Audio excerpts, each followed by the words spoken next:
एक भिखारी भीख मांगने लगा। उसका सोचना था कि जो कुछ भी मिल जाए उस पर अधिकार कर लेना चाहिए। एक दिन वो राजपथ पर बढ़ा जा रहा था। एक घर से उसे कुछ अनाज मिला। वो आगे बढ़ा और मुख्य मार्ग पर आ गया। अचानक उसने देखा कि नगर का राजा रथ पर सवार होकर उसकी ओर आ रहा है। वो सवारी देखने के लिए खड़ा हो गया, लेकिन यह क्या! राजा की सवारी उसके पास आकर रुक गई। राजा रथ से उतरा और भिखारी के सामने हाथ पसार कर बोला, मुझे कुछ भीख दे दो।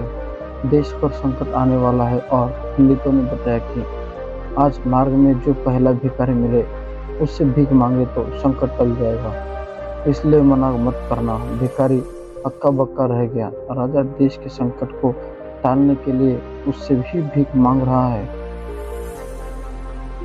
भिखारी ने झोले में हाथ डाला तो उसकी मुट्ठी अनाज से भर गई। उसने सोचा, इतना नहीं दूंगा। उसने मुट्ठी थोड़ी ढीली कर दी और अनाज के कुछ दाने भरे, लेकिन फिर सोचा कि इतना भी नहीं दूंगा।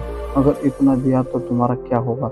ये सब सोचते विचारते उसने अनाज के 5 दाने राजा को दे दी। राजा प्रसन्नतापूर्वक उस भीख को लेके वहां से चला गया।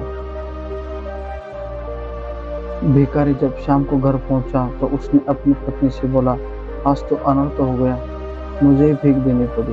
यह कहकर उसने पत्नी को भीख का झोला उतार कर दे दिया।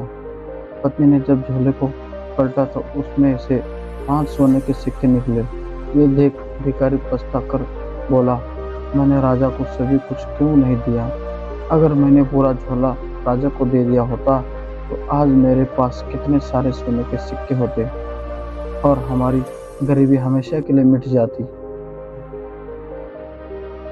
और राजा बना भिखारी कहानी से हमें ये सीख मिलती है कि दान देने से संपन्नता बढ़ती है, इसलिए दान हमेशा ही उदार हृदय से करना चाहिए।